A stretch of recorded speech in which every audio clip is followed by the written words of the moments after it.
Welcome back, fellow Dream Warriors, to Riderpiece Theater! Me, Alistair Dayhawk, and tonight, me proud to present Kamen Rider Zeztz, episode 46. Guys, welcome to August, and we are 4 episodes away until the season finale of Kamen Rider Zeztz, or series finale, whatever it is, and then September, and we hit, Kamen Rider Myth or Kamen Rider Maisu. 4 more episodes, and it's gonna be tough to say goodbye as per usual. This season of Kamen Rider has been, good so far. I do see myself watching this season every once in a while, I guess. But, I've just felt like I needed to say this because, can you believe it? It's like only 4 episodes away. And now we're going to have to say, start to say goodbye to these characters. Because chances are we will never see them again together. Of course, you have the movie. Of course, there will be cameos in later seasons. But for them to be together like this, this is it. Only in the reruns, right? So let us begin our tale with, Nem waking up. Because remember, last week, that shocking ending in the end where Nem wakes up in the real world and sees, normal Baku, and Baku is telling Nem, hey, welcome back, and Nem is like, oh, how did I get here? Like, how is it possible? And then we start with this episode with Baku explaining how it came to be. So if you remember back 2 weeks ago, I believe, when Nem was starting to lose her memories, that recap episode, and Nem is crying and hugging Baku that I don't want to lose my memories, I don't want to lose my memories of you, and Baku, gave Nem his blue rose instead of a red rose, which is, I wonder why he chose blue instead of red, but he gave a blue rose to Nem, and he is telling her, dreams surpass nightmares, and, he disappears. So this is where the new episode, starts off. Well, not really, but, Baku is explaining how all this happened and all that. So after he disappeared in the dream space, Baku wakes up. And he immediately was seeing his entire body starting to disappear. And so he did the next best thing, which is, putting on the Zeztz driver, the original Zeztz driver, not his extreme driver. He puts it on and he transforms into Zeztz.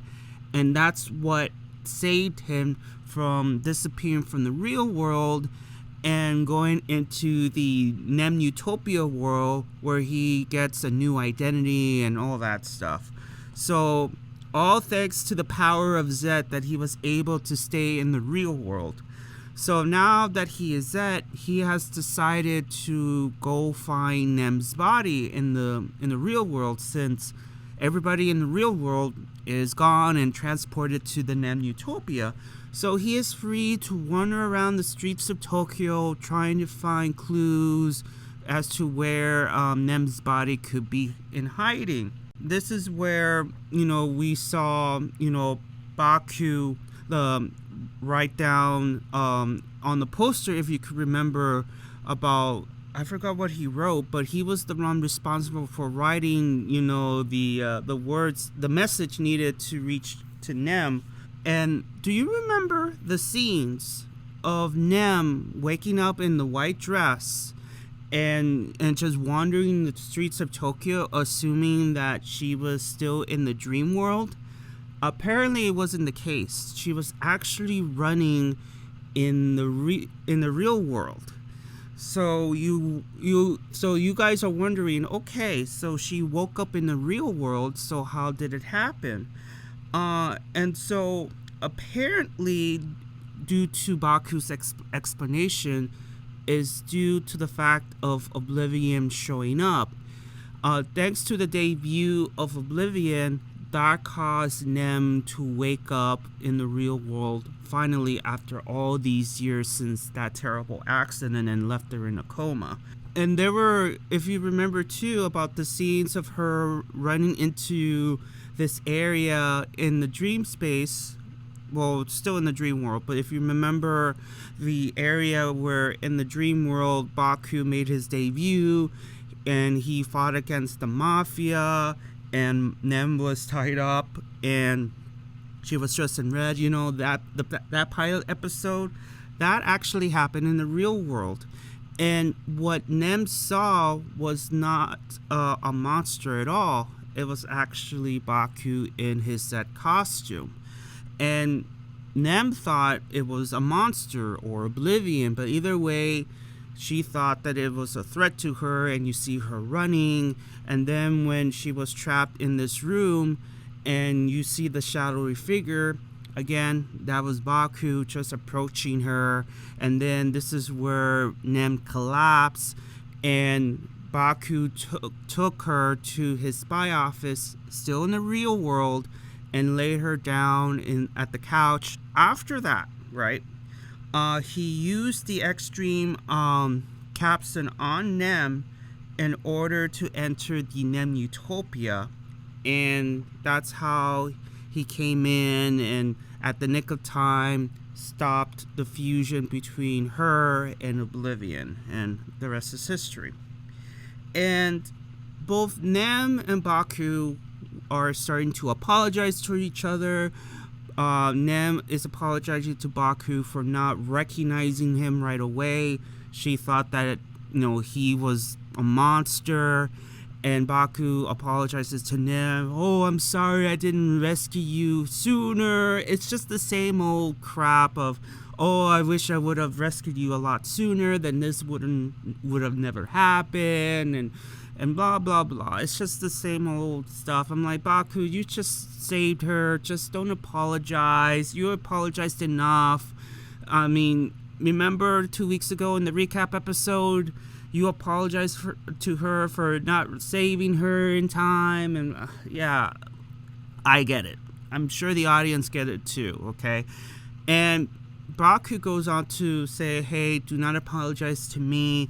It's due to the fact that your crazy mama, the crazy Phantom's magic, is what led you to think that I was this monster chasing after you. So it's fine. There's no need to apologize. By the end of the scene, Baku is telling Nem to rest up because both of them are going back to the dream world. And he ends it with, there's a lot more you still need to remember. And that's how the scene ends. And then we go to a quick scene in the next scene. It's a quick one, where you see the crazy Phantom, the crazy lady, is having her crash out.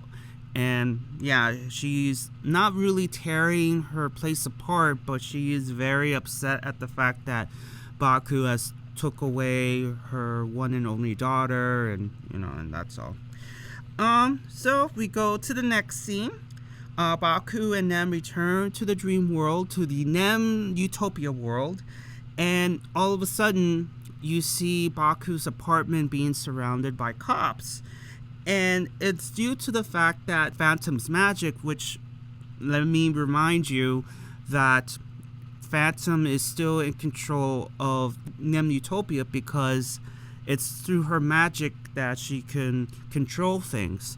So she made it so that Baku is a criminal. He's the one who kidnapped Nem, and that's pretty much why the cops are after him right now. And Nem was like, why are the cops surrounding your apartment?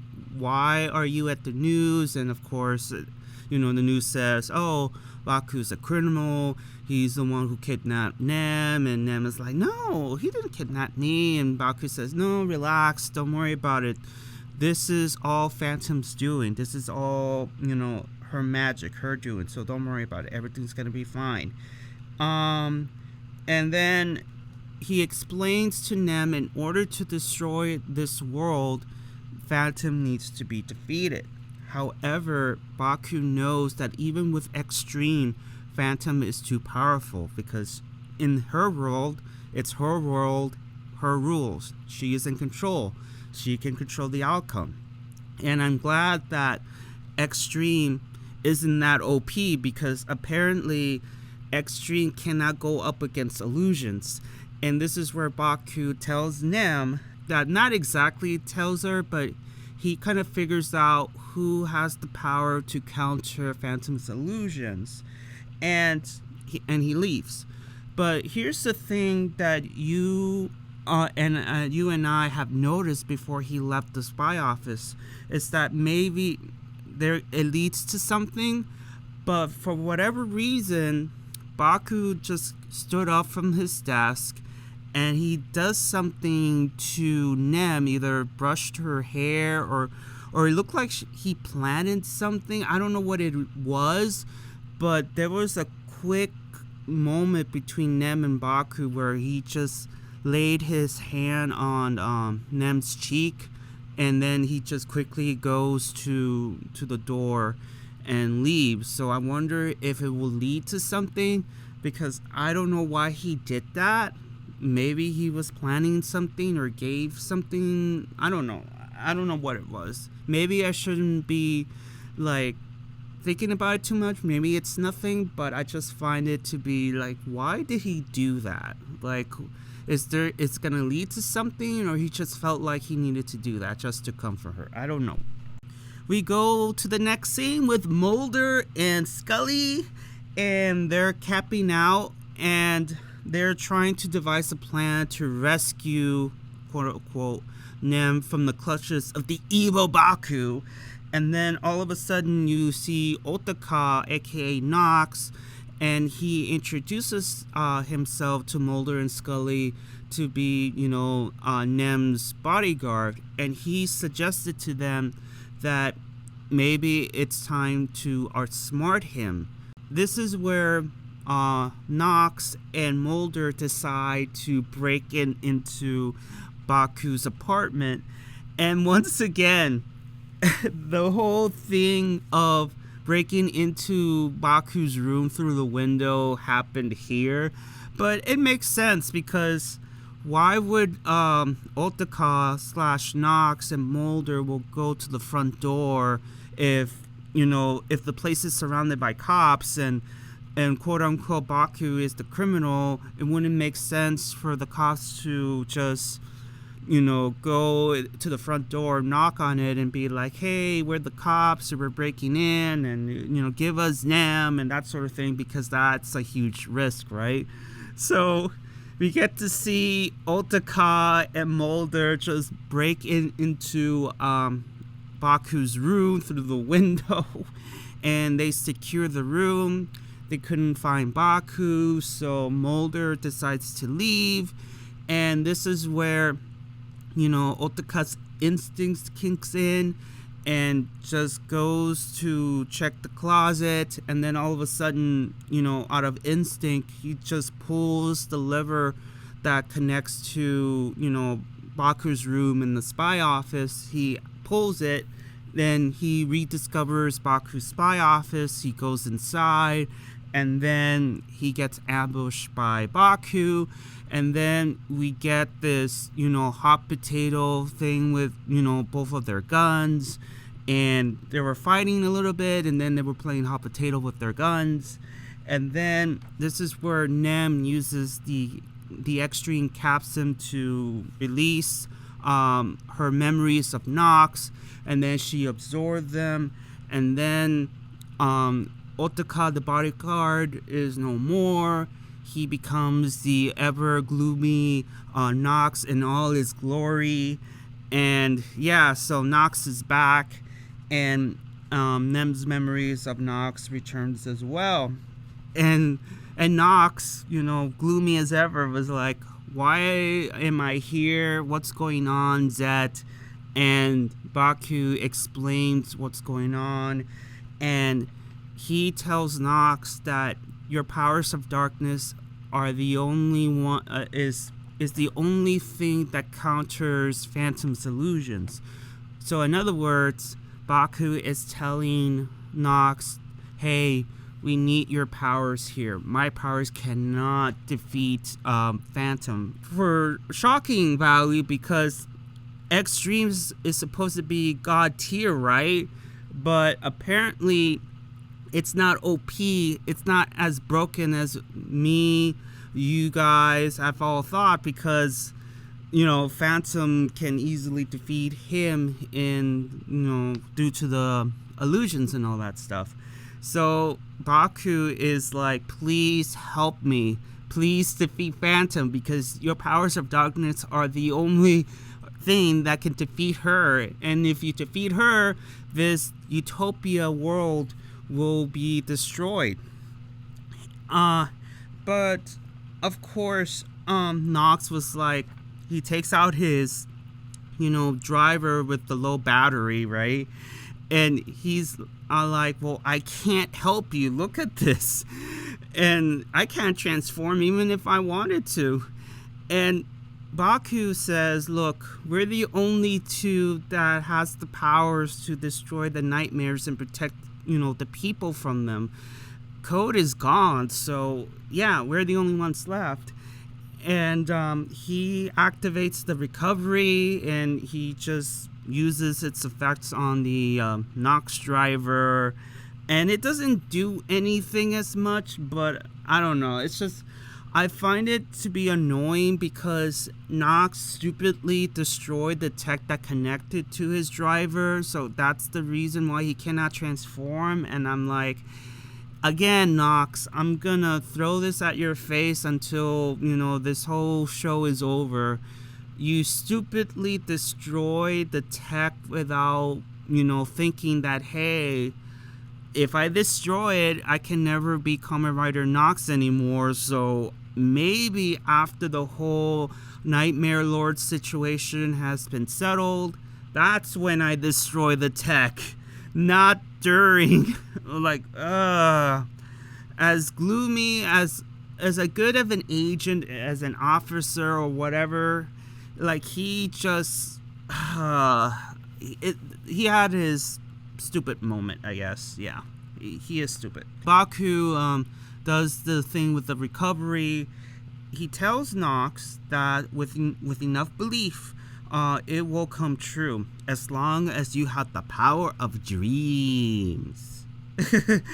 and so he ends the scene, telling Nox, hey, let's take back our dreams, and he leaves to fight the crazy Phantom. So we go to the next scene where Baku crashes into the crazy Phantom's apartment. And guys, I honestly thought that Baku would have entered the apartment, all trashed. I assumed that the crazy lady's crash out got to the point where she was trashing everything in her apartment and whatnot, but her apartment is still kept together. And I'm like, man, crazy lady, you have the opportunity to trash the apartment. And Baku just, looking at this, debris and be like, oh, man. But no, her apartment is still clean.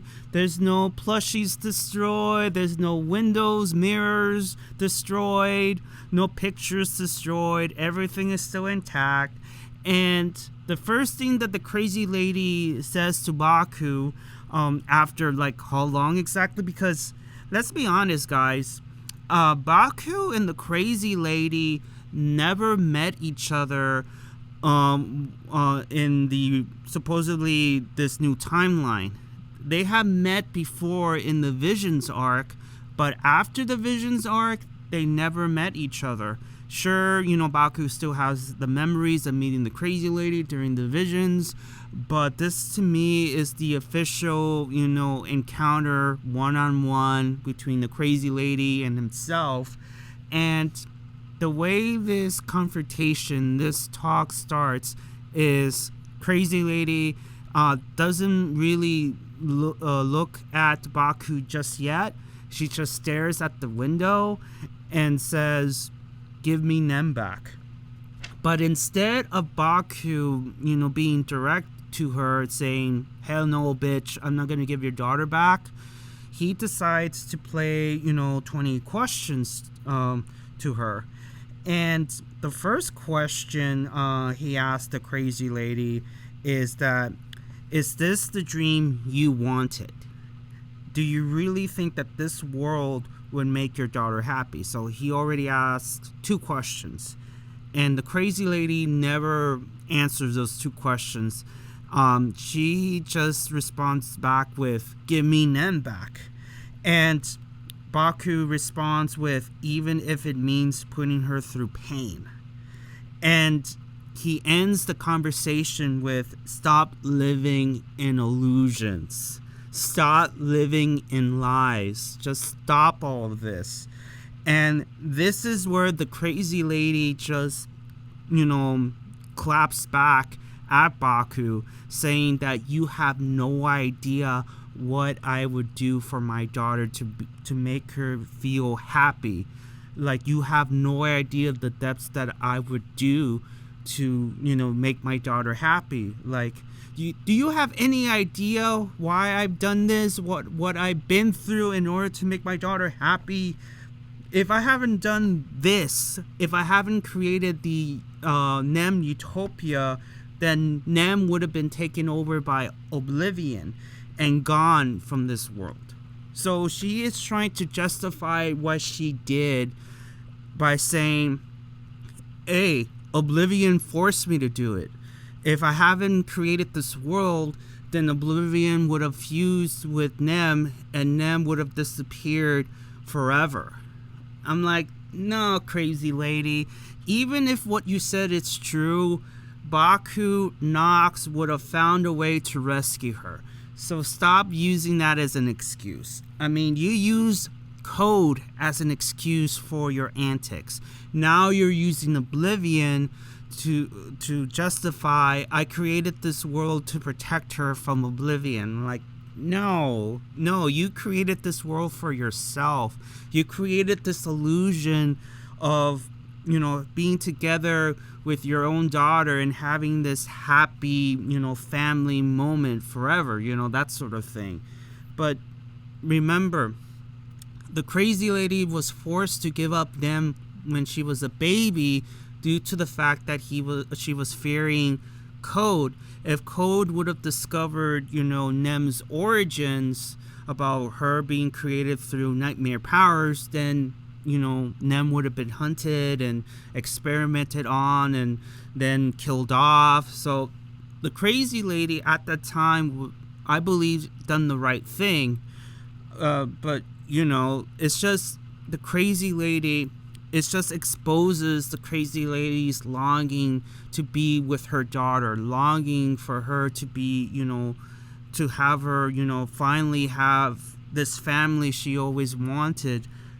But thanks to Code and, Oblivion now, it's like, no, it's not possible. So she's using Oblivion as an excuse.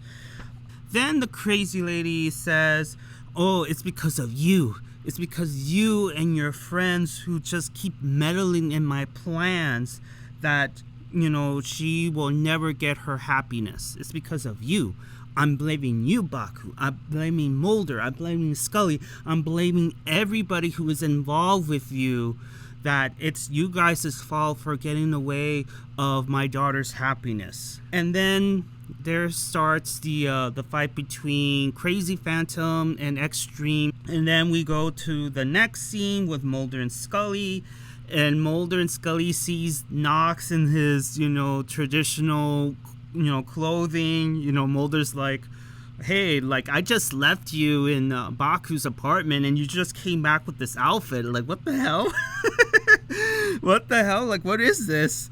And Nox is telling Mulder and Scully that that he had found the true mastermind behind, Nem's kidnapping. Then all of a sudden, Mulder decides to hug him. Like, really? He's just immediately hugs him. And then you have Scully just give him the sidekick to the backside. And you can tell that Knox, was smiling during that. Like, he just smiles. Like I never seen him smile that much. Like, it's rare that he smiles, but in this one, you can see that he was smiling. And he just says, man, I wish I had this life.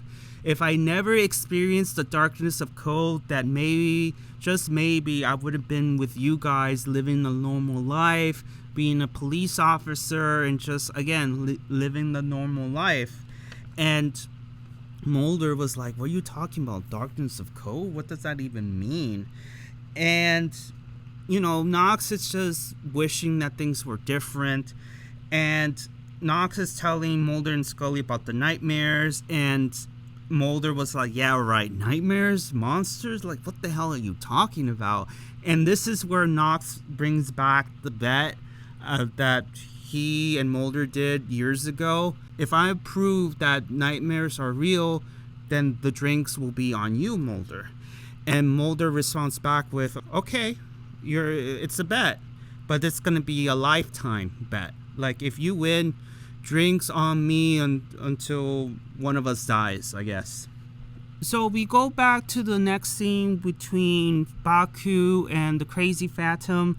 They're fighting against each other, but it looks like even with the powers of Extreme, Baku is no match against, the powers of illusion, the Crazy Phantom and all that. And there was moments where, she was winning, and then of course Baku turned the tide, and ultimately he used the Great Banish once again to the Crazy Phantom, but it turned out that the fight was nothing more than an illusion.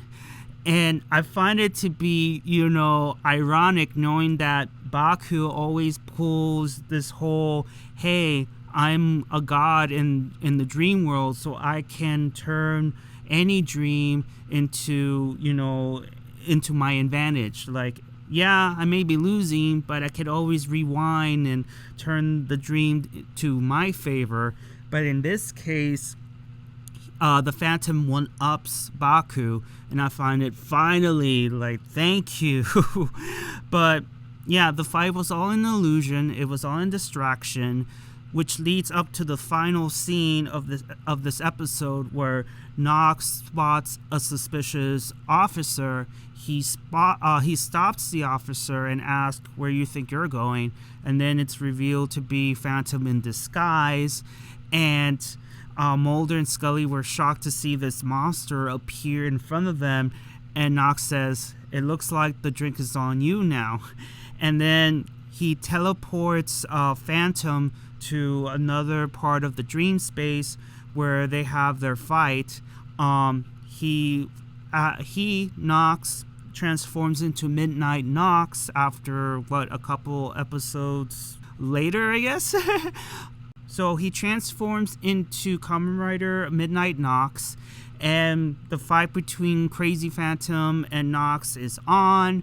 And I find it to be poetic, knowing that those two found each other due to Code's, terrible work ethic.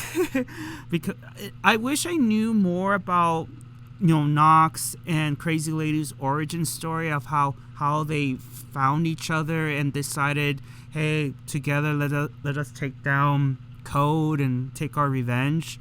I wish there was a scene where we see that, but I find it to be poetic when they once were allies, but now they're fighting against each other for, to save the world, while the other is trying to preserve her happiness, her happy world with her daughter, something that never existed, a world that is fake. So she's fighting for a world that is fake, while the other is trying to save the world and return the world to what it was before the whole Code Zombia and the whole thing with Code happened and that sort of thing. And by the end of this episode, Nox was about to dunk her into this pool of darkness, and Phantom was like, hey, so are you gonna sacrifice yourself in order to stop me? And Nox pulls the whole Harry Potter and Voldemort in the Deathly Hallows scenes where they both just throw each other in this cliff, if you remember. And Nox throws himself and Phantom into this pool of darkness, and his last words to Baku were, "The rest is up to you, Zeztz." And both of them fall into the Shadow Realm, and that's how the episode ends. Now, guys, do you think Nox and the Crazy Lady is gone forever? Are they dead? Chances are, no. I believe that Nox is taking the fight into the Shadow Realm, and they're fighting until something happens. I believe with the outcome is that the way I want it to happen is Nox survives, and also the Crazy Lady survives. Of course, Phantom will be destroyed, and that's how I believe the final episode will play out, with Nox living a normal life. He may or may not be a Kamen Rider anymore. Maybe he will lead that to Baku.